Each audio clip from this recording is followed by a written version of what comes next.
Welcome to Community Connections. This program offers the seacoast community an opportunity to connect and share their news and views during these changing times.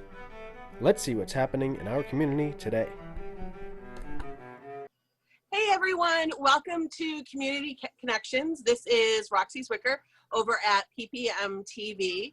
This is a series getting us reconnected with our friends and neighbors here on the seacoast to find out what's going on these days in these times of change. I am here with PPM TV's Executive Director, Chad Cordner. Hi Chad, how are you today? I am great. Everything's going well. It's a beautiful day, so we're all set. And of course, we are here today with one of my favorite places and favorite resources, of course, the Portsmouth Public Library, and we are here with Laura. Good morning, Laura. How are you? I'm good. How are you? Thanks for having me. Thanks for being here. So if you could tell us a little bit about your role at Portsmouth Public Library and just a quick introduction so people will get to know you. We'll jump right in. Sure. So my name is Laura Horwood-Benton. I am the Public Programming and Community Relations Librarian at Portsmouth Public Library, which I think is maybe the longest title that we have. And I am in charge of all of the events at the library, as well as things like this, community relations, and the library's social media. And I've been there about 6 years now. Fantastic. What's your favorite part of the job over at the library? I have to say that my very favorite part of the job is something that is impossible to do right now, which is holding really big events. So we do, normally in the summer, we do tons of outreach. We're at things like the Kittery Block Party, which is one of my favorite things. And we go to the farmer's market. We really like to have big themed events around the holiday season. So a couple of years ago, we had this big Wizards Ball, which was sort of Harry Potter, Wizarding World themed, and we had about 1,000 people over the course of the evening, and it was just an immersive experience and very theatrical, and we had activities all over the library. So obviously that type of event is not possible at the moment, but we're doing a lot of really great online stuff. So I really enjoy connecting with people in the community and providing things for free. It's a pretty awesome job. That's one of the things that, oh, sorry. If you were doing online events, what are you doing online? Great question. So we have a lot of ongoing events, things like we do weekly meditation every week from 12:15 to 1 on Wednesdays. We have a weekly world affairs discussion group, weekly language discussion groups in 6 different languages.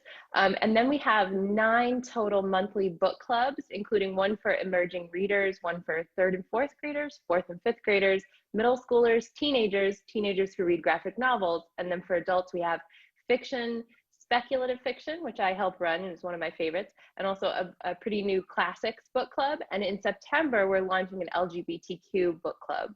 And that's just the basic stuff. We also have lots of special events on top of that. So just this week, I helped to host a tarot card reading 101 workshop. We have 2 series of Standing Up to Racism 3-week workshops.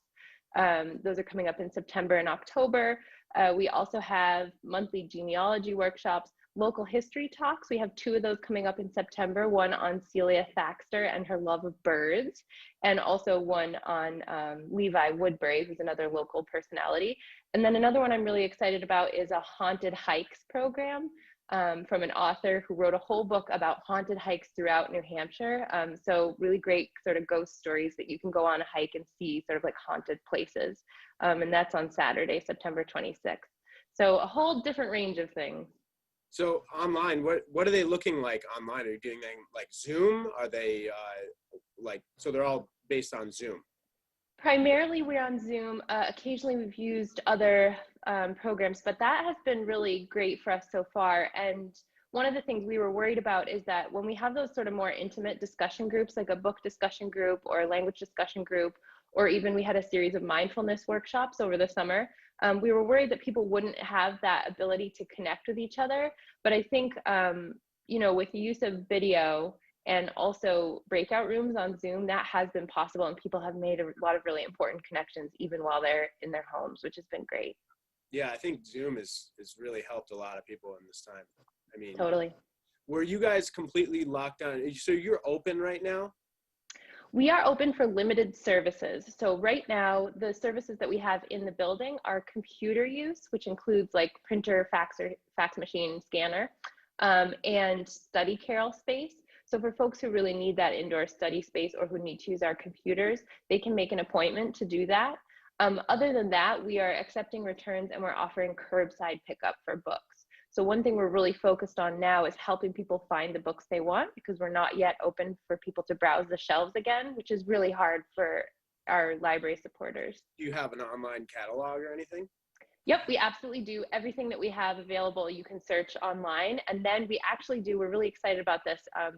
We offer like mystery book bundles for people. So if you go to our website and click get recommendations, you can actually fill out a little form with your sort of favorite books, books you don't like, and we will create a mystery list for you and either just send it to you or put them all on hold and schedule a time for pickup with you, so you can just come and grab a mystery package from the library of books that we know you'll like, because you've told us what your past favorites are. So that's something we're really excited about. Are you guys planning on opening up for browsing inside? The next phase will be browsing appointments. So just like with those computer use appointments, they will have to make an appointment ahead of time to browse the library. But that is definitely our next phase. We're waiting to put a few different elements in place so that that is as safe as possible. Awesome. That's Yeah. awesome. And I should say, while we're talking about finding materials online, that we actually offer a ton of online resources. So if you have a Portsmouth Public Library card, and by the way, those are free to anybody who lives in Portsmouth. And if you don't have one, you can go on our website and sign up online. You don't even have to come by the library. I have one. I'm trying to find it in my wallet. Yay, excellent. You can call us if you forgot your number as well. We have ebooks, audiobooks, movies, music, TV shows, magazines, and tons of research and reference resources online. So there's a few different apps that you can get for your phone and watch movies and TV, listen to audiobooks, read books on your phone or on any device, computer, smart TV. So there's a lot of really good resources that people have been using from the library all along. Roxy does tarot card readings. Oh, she does. You should definitely bring that up. She does ghost tours. I'm sure you probably know that in town. We actually had Roxy present a local history program a couple months ago online. So what kind of tarot card stuff? What is that whole thing about? Because we're gonna hit the Halloween season, and who knows what we're gonna all be doing, because it's like we're socially distancing, and Halloween it's not very distant. Yes. That's right. Yes, that's in the back of our minds. We are planning, we actually booked a second tarot card workshop because the first one was so popular that we couldn't fit everybody in. And so the leader of that workshop, her name's Kate Sheridan, she really just talks about tarot card readings as a tool for self-reflection and sort of accessing your intuition, helping you make decisions in the sense that they kind of make your brain think about a problem in a different way. So we really liked that angle on it. And basically she just went through the structure of a standard Rider-Waite tarot deck. It was very interesting. This is why my job is so great. I get to just sit in on a bunch of stuff that I might never have gone to. So when you're coming up with these ideas, are you coming up with them, or do you have some kind of group that comes up with the ideas? That's a great question. So we do have a programming committee, which is made up of people from all different departments in the library. I think at the moment there's probably 10 people on the committee, and we meet once a month. Our programs that we offer are probably half and half library staff ideas or plans that we come up with, and proposals by members of the community. So someone might come to us and say, I'm a mindfulness teacher, I'd like to do this workshop, and we work with them to fit that into what the community wants. And that sort of community proposals, that also includes requests by people, because a lot of times we'll have somebody say, I'd like to see this movie, or I'd like to learn about this, but actually it costs a lot of money to take a class in it. Is this something the library could offer? So in the works right now, we have a ukulele class for adults that we'll probably be launching in October. So a lot of stuff in the works like that, but we love to hear suggestions and requests from the public. And my email address is on the website, or you can call us and ask to speak to me, and I love to hear what people are looking for. So it's just the library website. That's what you guys are offering right now? Do you guys have an app or anything yet? We don't have a specific library app. A lot of the online resources that we provide, so for example, ebooks and audiobooks with Overdrive's Libby, ebooks, audiobooks, movies, music, comics, and TV with the Hoopla app, all of these are free apps that we offer service through. So if you download it using your library card, you can get a lot of free content. Awesome. Yeah. Roxy, you can go ahead and jump on in. I've been stealing the questions here. So I was very excited to see one of the latest additions to the library, and that is the rabbit sculpture that is outside. I love rabbits. I have a pet rabbit. So I was wondering if you could share the story about this new sculpture at the library. Absolutely. So that is a sculpture in honor of Terry Widener, who was a children's author who tragically passed away last year. And her family and friends asked us and then took up a collection to fund this sculpture. And a local sculptor whose name is Thomas Berger, he created the design based on her illustrations. So it was this really amazing sort of combination of his artistic talents and his creative energy and hers. And so, yeah, that's been super popular. We actually were thinking, hey, should we turn this whole front lawn into like a sculpture garden? Because people love it so much. And you see kids who come by, they're sort of like ritualistically touching it every time they come in. So it's just super sweet. And we do have all of her books in the library that people can request and pick up curbside. So we've seen that more people are looking at those books as well. So what's on your own personal summer reading list right now? Oh, that's a great question. This screen right now is propped up on some of my summer reading. So I help run the speculative fiction book club and the classics book club. So right now I'm doing some reading for those. And An Unkindness of Ghosts by River Solomon is our current speculative fiction pick. We have been trying to pick a lot of authors of color this summer in particular. So last month our book was Kindred by Octavia Butler. She's one of our favorite authors, and the same goes for classics as well. We just read oh, of course now it's not coming into my head, so I'm going to put that aside.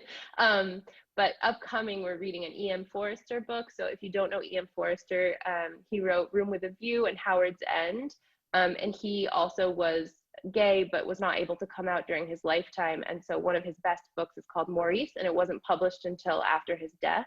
But we'll be reading Howard's End for the Classics Book Club, which is, that'll be our September book. So I'm doing a lot of reading for that. And the other thing I've been reading about a lot is back in January, we launched an Indigenous Stories series at the library, which has been a really powerful and very popular programming series. So we're planning to bring that back online probably in October with a lot of regional speakers of Indigenous descent who speak about either the current predicaments of, say, the Abenaki people in New Hampshire, or past history and sort of revising and revisiting history that was written from a settler point of view. So that has been something that's been fascinating me a lot. So right now I'm reading an Indigenous Peoples History of the United States because, yeah, that's just a very fascinating topic. Is there anything that you find people are surprised that the library offers as far as a service or program? Oh, that's a great question. I hear surprise a lot from people about our programs because they just don't know the breadth of what we offer. Like book club, yes, everyone kind of knows that that's probably what we offer. But when I say to people, we can do anything, that is surprising. So something like the tarot workshop, people are surprised by. But another kind of cool thing is that the library does actually lend more than just, you know, books, movies, music, magazines. We actually lend objects. So some examples are we lend a couple of telescopes. You can actually come and check out a telescope. Make sure you've got 2 people with you because it's heavy and it's in a big tub. But you can check that out for 2 weeks and do some stargazing. We offer kilowatt energy detectors. So if you want to see which appliances in your home are using more energy than you'd like, you can plug those in between the appliance and the wall. We are starting to offer a GoPro camera that people can check out and use, which is pretty great, especially in time for skiing season. And I mentioned the ukulele class. We actually check out and loan ukuleles. And that's just a small subset of things. But yeah, adding things like that to the collection, that has been really delightful for people to discover as well. Do you find that you're seeing a lot of new faces and new people now discovering the library, considering the climate that we're in right now? Yeah, I do think that's the case. I think the library always sees an influx of use during economic downturns because it's just harder to purchase the content that you want to see. And that's why we try to offer so much free online as well. And I do think as far as programs go, that having it online does mean that it's possibly accessible in a way that maybe an in-person program was not. So I do think that we're seeing a different subset of the population attending our library programs. But I also know that life is pretty stressful for a lot of people right now, and that when that's happening, maybe leisure reading falls by the wayside. So it's important to us to sort of get the word out about other things that we can help with. We're really great at helping with learning new technology and job searching, and helping people connect with resources they need. And that's one thing that's hard about not having a library building open, is you were able to have a longer in-depth conversation with people about what they needed and help connect them to resources. And so it was exciting when we were able to open to have our computers available for folks, because often when you're coming in to use a computer, that's when you start to need help, like, you know, with a job application or accessing services online. So yeah, for us, I think this is true across the country, but the pandemic and the amount of things that are closed and the way that education and other services are really limited to online access has, I think, made the sort of economic disparity and inequality worse. And I think that's happening in our community too. So we're really focused right now on outreach activities and how we can reach folks who are not able to come and say do curbside pickup of books. So that's something we'll have more news about in the next few months, hopefully. And is there a newsletter, or what's the best way for people to get the most information about what's happening at the library? Because there's so much going on. Yeah, that's a great question. We actually have an email newsletter that comes once a month to your email inbox. We will not share your email with anybody else. If you go to the About page of our website, you can sign up for the email newsletter there. I write a monthly column for the Portsmouth Herald, which also goes on Seacoast Online. And there we sort of summarize all of the offerings from local libraries in the Seacoast area. But we start with the Portsmouth Public Library. So if you get the paper, you can check the paper. It's usually the first Tuesday of the month that they publish that column. That's terrific, Laura. It really sounds like you guys have your hands full trying to stay connected to the community. I've always admired the library. I know what a gem and a resource it is, just for me personally and in my own business and workings. So it's great to hear and to share this with everybody in the community. Is there anything else that you'd like to share before we sign off today? Yeah, I wanted to say one thing, which is that even if you're not picking up or returning any books, come by and say hi to us at the library, because when we're open, there's always someone out front who can answer questions. And our library garden is open to the public, and we have a fabulous garden. We actually have sort of 3 separate areas of the garden. We have raised beds, which have flowers and vegetables and other plants. We have a wildflower meadow, and then we also have a pollinator garden, which was actually planted a couple of years ago with a grant. So it's a really lovely space behind the library that most people don't know about. And if you have kids, you can come, and we have a story walk set up. So you can read a story as you walk and then hang out in the garden a little bit. We have a picnic table back there.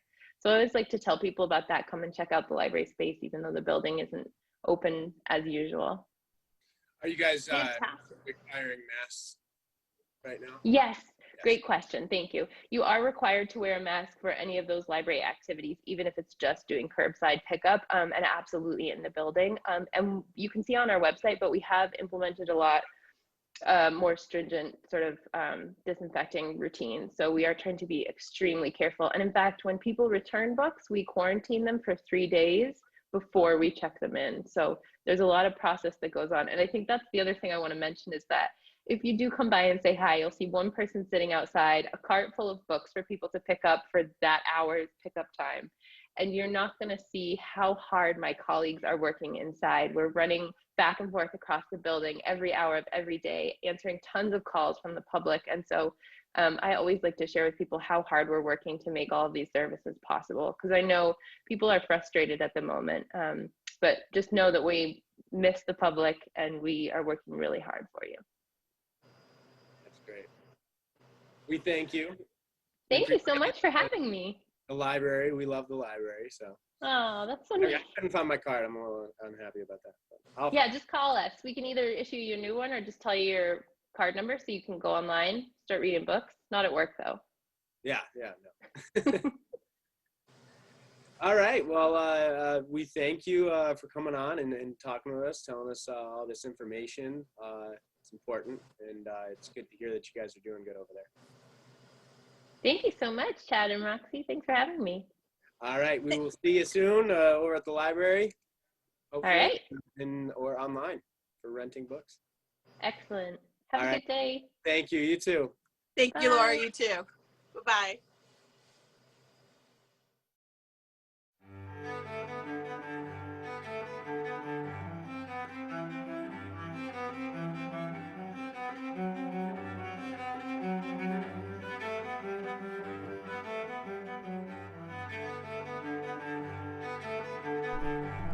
This program was brought to you by Portsmouth Public Media.